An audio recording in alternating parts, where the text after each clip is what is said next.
டிட்வா புயல் தொடர்பான அண்மை செய்தியை பார்க்கிறோம். நாகைக்கு 180 கிலோமீட்டர் தொலைவில் டிட்வா புயல் இருக்கிறது. நவம்பர் 30ஆம் தேதி நாளை அதிகாலை வரை காவிரிப்படுகை மாவட்டங்களில் கனமழை இருக்கும் என்று சொல்லப்பட்டிருக்கிறது. இதுகுறித்து நாம் சுயாதீன வானிலை ஆய்வாளர் ஹேமச்சந்திரன் அவர்களிடம் கேட்கலாம். ஹேமச்சந்தர், தொடர்ந்து டிட்வா புயல் தொடர்பான அப்டேட்ஸ் நீங்க வழங்கிக்கிட்டு இருக்கீங்க. தற்போது புயல் எந்த இடத்துல இருக்கிறது, அதனுடைய நகர்வு எவ்வாறு இருக்கும், இனி வரக்கூடிய சில மணி நேரங்கள், இன்று இரவு, நாளை அப்படின்னு எந்தெந்த மாவட்டங்கள்ல படிப்படியா மழை அதிகரிக்கும்? குறிப்பா பார்த்தோம்னா கிட்டத்தட்ட 36 மணி நேர இலங்கையின் நிலப்பரப்பு ஊடுருவலை கடந்து அடுத்த சில மணி நேரங்கள்ல டிட்வா புயல் முழுமையாக கடல் பகுதிக்கு வருகை தர இருக்கு. அது கடல் பகுதிக்கு வரும்போது சற்று வலுவடைந்து தான் இழந்த மேகக்கூட்டங்களை மீண்டும் பெறும் என எதிர்பார்க்கப்படுது. இன்று காலை வரையிலான நேரத்திலேயே நாகப்பட்டினம் மாவட்டத்தில் பரவலாக கனமழை தொடங்கி இருக்கு.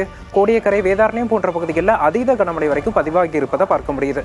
தற்போது பார்க்கிறோம், நமக்கு காவிரி டெல்டா மாவட்டங்கள்ல மயிலாடுதுறை, காரைக்கால், நாகப்பட்டினம், திருவாரூர் மற்றும் நாகப்பட்டினத்தின் தெற்கு பகுதி வரைக்கும் மேகங்கள் மழைப்பொழிவு கொடுத்துட்டு இருக்கதை பார்க்க முடியுது. டிட்வாவின் தற்போதைய நிலை பார்த்தோம்னா நமக்கு இலங்கை, வட இலங்கையை ஒட்டிய பகுதிகளில் இருக்கு. அடுத்த சில மணி நேரங்களில் டெல்டாவின் கடலோர பகுதிகளுக்கு வருகை தர இருக்கு. இந்த கடல் பரப்பை அடையும் போது புயல் தான் இழந்த சக்திகளை மீண்டும் பெறும்னு எதிர்பார்க்கப்படுது.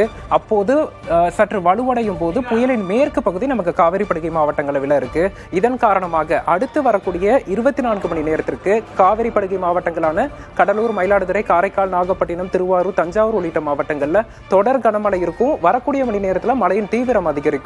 பரவலாக கனமுதல் மிக கனமழையும் அதீத கனமழையும் பதிவாகும் எதிர்பார்க்கப்படுது. தென் மாவட்டங்களான தூத்துக்குடி, ராமநாதபுரம் போன்ற மாவட்டங்களையும் இன்றைய தினம் பகல் நேரத்தில் கனமழை தொடரும். தமிழகத்தின் பிற மாவட்டங்கள்ல அரியலூர், திருச்சி, பெரம்பலூர் வரைக்குமே மழைப்பொழிவு மேகங்கள் வரக்கூடிய மணி நேரத்தில் ஊடுருவும் எதிர்பார்க்கப்படுது. சென்னையை பொறுத்தளவிற்கு இன்று பகல் நேரத்தில் விட்டு விட்டு மழை எதிர்பார்க்கலாம். இன்று இரவு முதல் சென்னையில் மழையின் தாக்கம் படிப்படியாக அதிகரிக்கும். சென்னையில் இன்று இரவு தொடங்கி டிசம்பர் 1ஆம் தேதி காலை வரைக்கும் விட்டு விட்டு கனமழையும் அவ்வப்போது மிக கனமழையும் இருக்கு. ஒட்டுமொத்தமாக அடுத்த சில மணி நேரங்கள்ல டெல்டாவின் கடலோர பகுதிகளை வந்தடைய இருக்குது டிட்வா புயல். இதன் தாக்கத்தினால இன்று முற்பகல், பிற்பகல்ல காவிரி படுகை மாவட்டங்கள்ல மழையின் தீவிரம் மேலும் அதிகரிக்கும்னு எதிர்பார்க்கலாம்.